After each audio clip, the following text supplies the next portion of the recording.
Hello everybody and welcome back to the channel. Today I wanted to have a chat with you all about how we went from running a 38-minute 10k to a 32-minute 10k in around about 5.5 months. Yeah, lots of tips and tricks, lots of little bits of advice and things to help you with your training for a 10k, or you can use this for other distances obviously as well. Starting out, we're going to have a chat about form because, yeah, this is what I've been working at more than anything over the last few months. I really believe I'm not the most naturally gifted in my cardiovascular system, but I like to think I can move from point A to point B as efficiently as possible. I'm going to make up some ground there. So there's 4 different areas I've been working on with my form. The first one being drills. I'll link to my drills video up at the top of the screen here. Yeah, just have a look at it, follow it through. I've been doing lots of drills. I tend to do this around about once a week. Pretty much the routine you see in my video, so check it out. Secondly, strides. Really important to put these at least once a week after one of your easy runs. For me, I just tend to do about 4, 5 or 6 repetitions, around about 100 meters, running at maximum effort, and then just have about a 30-second recovery. The third thing, which has just been a bit of a coincidence, but I've had these Nike Tempo Next Percent, which I've been a lot of my training in, and just as a sort of coincidence really, because they have these AirPods on the bottom, which for me has really helped my form because I just want to be landing right there with every stride. When I first started out running, I used a brand called Newton shoes, and they have a similar sort of thing. They call them lugs, I think, and they just sit right under the midfoot. It really helped me in those early days to sort of feel out where I felt my foot should be landing. And finally, with form, yes, being a YouTuber, Sarah is filming me all the time and I'm watching myself running and looking at my form. So I really encourage other people that aren't YouTubers to get a friend or family member, video them if they're comfortable on a bike and they can cycle alongside you, video yourself and then just compare that to some people that are quite good. So I'm always looking at 3 particular videos online. One particular one of Jim, any video of Jim Wormsley running is just beautiful form. There's another quite old video from a guy called Chris Erickson. Again, he's just doing some mile reps. It's just a beautiful video on YouTube to look at, or just anything from Kipchoge. These are people that move so beautifully, and just compare yourself to them. Have that image of them in your head, that positive visualization. We'll come on to that a little bit later on. And yeah, just compare and contrast with how they're moving, how you're moving.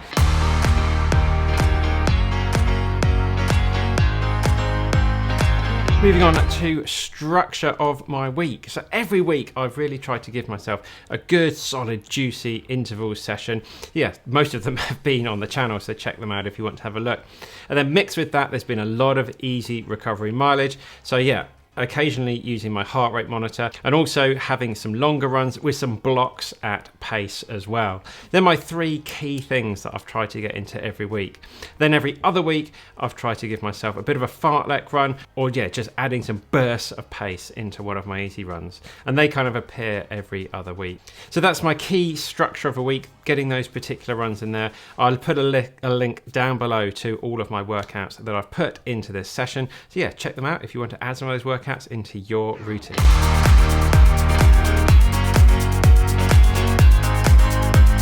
A little cheeky bonus point here, because of course you know the best thing you can do to get yourself a 10k PB is get yourself a Ben Parks hat and run in the best gear in the business, especially with one of our brand new technical t-shirts or singlets out there as well, or better yet, one of the dedicated 10k training plans, which you can check out on benparks.com, which we've written. We've got thousands of 5-star reviews, so go and check them out from everyone that's been out there smashing their PBs with all of our stuff. benparks.com. Moving on to have a chat about data. So yeah, over the last few weeks and months, I've really tried to do as much running as I can just on feel. So I haven't been using my heart rate monitor. I have bought a Stride foot pod. It hasn't even made it out the box yet. I'm just trying to keep myself away from analyzing data and looking over everything so much. I just want to get out there, do the runs and come back and then forget about it and move on to the next thing. And it's really, really helped me, I've got to be honest. Yes, I do occasionally put my heart rate monitor on for sessions if I need to know exactly where to be running a tempo run in, for example, or a threshold run. I'm going to be wearing it for that. I need it for that. But with my easy runs, recovery runs, I'm just doing all of those on feel. Every now and then I'll put it on just to check where I'm at. But for the vast majority of the time, I'm learning to run on feel, and I think it's a really good skill to be able to do.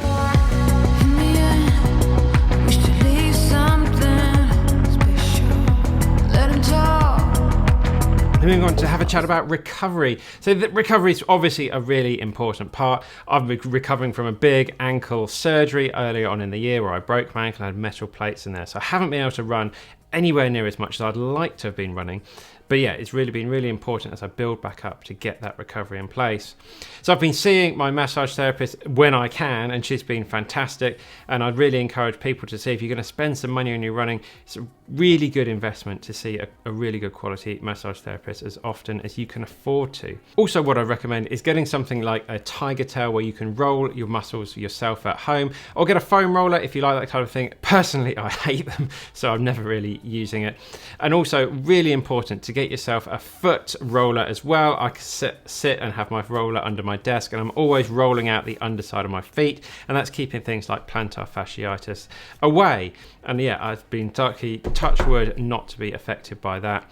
I've also had my Normatec system that I use pretty much every day now. Yes, it's a bit of a luxury, but I feel I will get a big benefit out of it. I did have what was called an Air Relax system just before that, and yeah, I just upgraded because I just preferred the Normatec system because it's got a battery and you can transport it around. But they're both very good systems. If you've got the budget, I think you can really get a lot of benefits from that.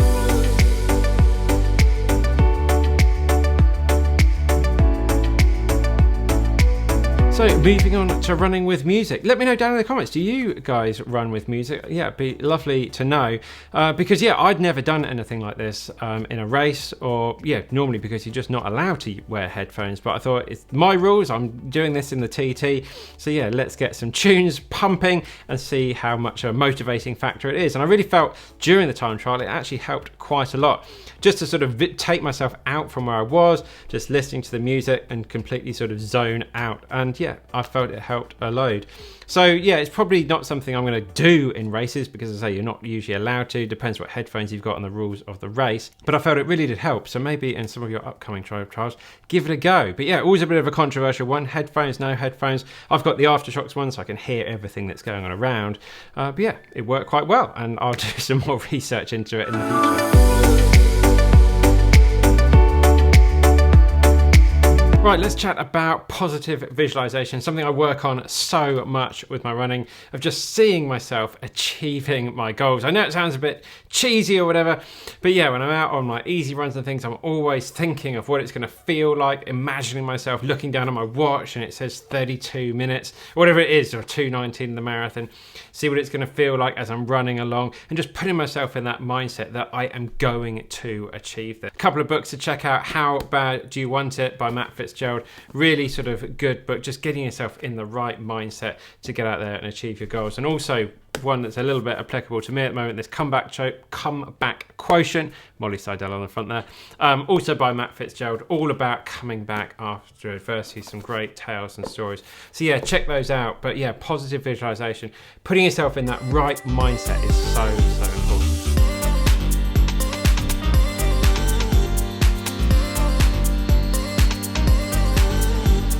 Just going to touch really quickly on diet. On the day of the TT, I just had a breakfast bagel as I usually do, and then just some orange juice and water throughout the day. It's pretty standard for me. And then went and did the time trial of that basically. In terms of through the period and things, the only thing I really did religiously was pretty much after every single run is have that recovery shake when I come back in. So your blueberries, your mangoes, your pineapples, frozen, into the blender, some protein powder in there mixed up, usually with some coconut milk and that sort of thing as well. Yeah, some chia seeds, my standard thing. Check out some of my diet videos if you want. But yeah, just helps kickstart that recovery.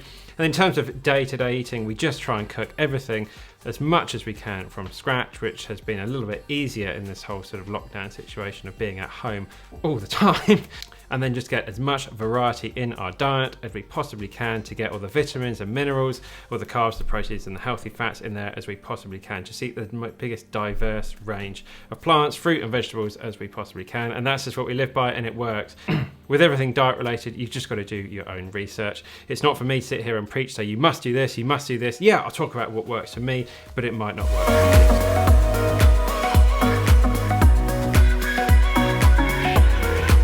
Just quickly to have a chat about strength work as well. So it's something that I haven't really done all that much of, to be perfectly honest. A lot of my strength comes from just being out there running every day. I've been doing a lot more what I call sort of mobility work, so using this new device we've got called a Mobo board, getting a lot more ankle strength. Yeah, check that out. It is a little bit on the expensive side, but I'll put some links down below if you want to know about that.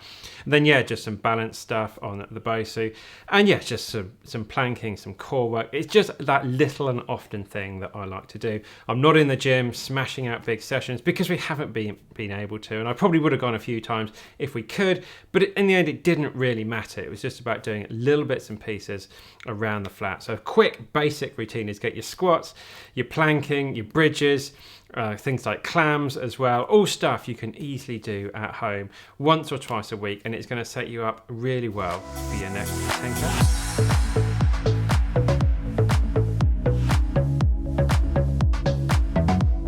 And finally, I can't do a video without talking about consistency. It really is the key, and all of the things we've talked about today lead to getting that consistency in your running. So I think I averaged over the last about sort of 4 or 5 months around about 100 to 120k a week. Yeah, it's a lot down on what I'd usually do, but as I say, I've been coming back from a massive injury.